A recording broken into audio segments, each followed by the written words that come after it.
বক্সনগরে বাতাধলা বাজার শেডঘরে এসি মোর্চা ও মণ্ডলের উদ্যোগে ডক্টর বি.আর. আম্বেদকরের জন্মজয়ন্তী উদযাপন। ভারতের সংবিধান রচয়িতা ভারত রত্নতে ভূষিত দলিত শ্রেণীর যিনি মধ্যমণি তিনি আর কেহ নন ভীমরাও আম্বেদকর। ওনার ১৩৫তম জন্মজয়ন্তী সম্মান অভিযান অনুষ্ঠান অনুষ্ঠিত হয় বাতাধলার বাজার শেড প্রাঙ্গণে।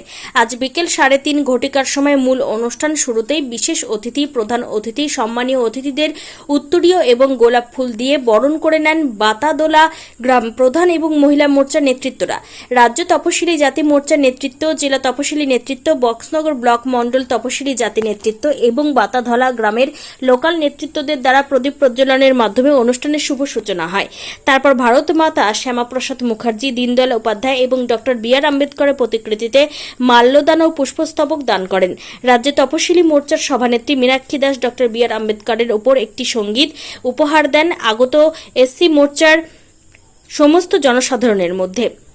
আজকের এই ১৩৫তম ডক্টর বি.আর. আম্বেদকরের জন্মজয়ন্তীতে উপস্থিত ছিলেন পীযূষ দাস, রাজ্য এসসি মোর্চার সভাপতি পাপিয়া দত্ত, ভারতীয় জনতা পার্টি সাধারণ সম্পাদিকা, ওবিসি সভাপতি তাপস মজুমদার, উত্তম দাস সিপাহীজলা জেলা দক্ষিণ অংশের সভাপতি, চন্দন সরকার রাজ্য কমিটির এসসি মোর্চার অন্যতম সদস্য, নারায়ণ সরকার বক্সনগর ব্লক মণ্ডল মোর্চা তপশিলি জাতির সভাপতি, মন্টু সরকার প্রাক্তন বরিষ্ঠ সিপাহীজলার জেলার বিজেপি সভাপতি, জেলা পরিষদ সদস্য সঞ্জয় সরকার, ব্লক চেয়ারম্যান স্বপ্না নমদাস, গ্রাম প্রধান সহকারে অন্যান্য বিশিষ্ট কার্যকর্তাগণ।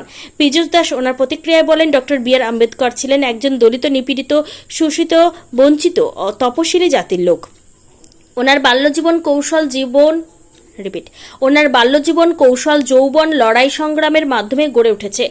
তৎকালীন ব্রাহ্মণ্য সমাজ ব্যবস্থায় নিজ অস্পৃশ্য নিম্ন তপশিলি বর্ণের জাতিদের ঘৃণার চোখে দেখতেন ব্রাহ্মণ পণ্ডিত মশাই। বহুত কষ্ট করে পাঠশালা গিয়ে লেখাপড়া করতে হতো। স্কুলে তাহাকে আলাদা বেঞ্চে বসানো হতো, এমনকি জল পিপাসা লাগলে বিব্রাউকে ওপর থেকে জল ঢেলে দিত, দুহাত কুশ করে জল পান করতে হতো, অধিকাংশ জল মাটিতে পড়ে যেত। এভাবেই কষ্ট, অত্যাচার, নির্যাতন সহ্য করে তিনি হয়ে ওঠেন ভারতের সংবিধান প্রণেতা এবং ভারত রত্ন উপাধিতে ভূষিত হন।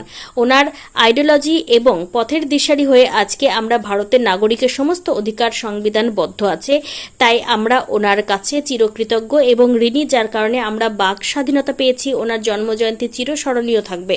ইনি জওহরলাল নেহরুর মন্ত্রিসভায় আইনমন্ত্রীও ছিলেন, কিন্তু মতানৈক্য সৃষ্টির ফলে মন্ত্রী পদ ছেড়ে দিয়ে আবার স্বাভাবিক জীবনে ফিরে এসেছে। উনি মোট 6টি ডিগ্রি উপাধি, এর মধ্যে একজন ডক্টর ভীমরাও আম্বেদকরজি, আরেকজন আমাদের ডক্টর শ্যামাপ্রসাদ মুখার্জি। এই দুইজন নেতৃত্ব যারা দেশের জন্য কাজ করার জন্য প্রাণ নিয়েছিলেন, ভারতবর্ষকে নতুন ভাবে তৈরি করার সিদ্ধান্ত নিয়েছিলেন, কিন্তু জওহরলাল নেহরু তাদেরকে উঠতে দেননি, তাদেরকে বারবার অপমান করেছে, বারবার লাঞ্ছনার শিকার হতে হয়েছে।